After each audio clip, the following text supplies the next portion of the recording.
Eros and Psyche, Scene 2. The state of affairs on planet Earth was somewhat preposterous. Why? Well, Psyche was indeed characterized by supernal beauty, charm, and purity of soul. In fact, anyone who'd ever journeyed to the royal palace and parked themselves outside its gargantuan walls in hope of catching a glimpse of the princess had obviously been motivated by the aforementioned factors. But despite these physical virtues that gleamed brilliantly like Jupiter in the night skies and separated her from all other women, it was these same traits that kept all possible suitors anchored a safe distance away from her. In other words, her beauty resembled a double-edged sword, able to confer both contentment and desolation. Many handsome gentlemen would tussle with the thought of courting her before resigning themselves to the logic that anyone who radiated such divine beauty was bound to be just as dangerous as a rumbling supervolcano and as wily as a snake. What was even more disconcerting for Psyche was that her two older sisters, deemed less fair, gifted and intellectual than herself, were both happily wed to kings of neighbouring states and had become supreme mistresses of their own palaces. This weighed heavy on Psyche's heart, like a half-ton of bricks. Why wasn't any man interested in her as a prospective partner? Why? The same question troubled her parents, especially her father, who temporarily relinquished his divine duties for the sake of travelling all the way to the Delphic oracle to receive an honest and divinely inspired answer.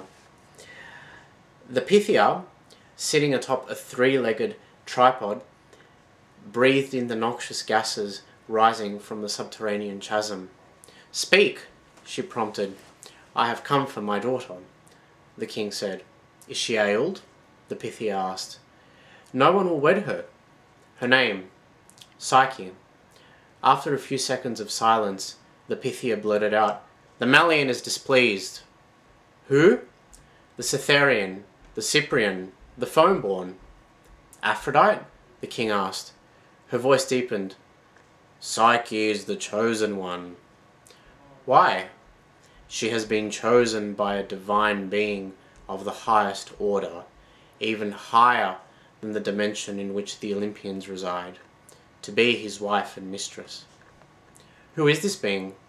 She winced, as if an invisible hand was prodding her face. "I see a winged serpent with reptilian skin, and the fangs of the African lion. This is one of his many guises." The king was mortified. "My beautiful daughter has been chosen by a beast?" "Yes, O king." "I can't give my daughter away to a monstrosity." The Pythia ignored him. "After dressing your daughter in the dark veil of mourning, you will deliver her to the high peak near the palace, after which she shall be received by her ethereal suitor." "But do exactly as I say," said a deep, masculine voice issuing from the delicate mouth of the Pythia. The king broke out in gooseflesh. "I will do exactly as you say." A disquieting anxiety and sense of foreboding had gripped the poor Psyche from the time her love life had gone preternaturally silent. But to hear of her own fate, as it has been spelled out by the most reputable oracle in the Hellenic lands, was too much, even for a courageous and stoic woman as her.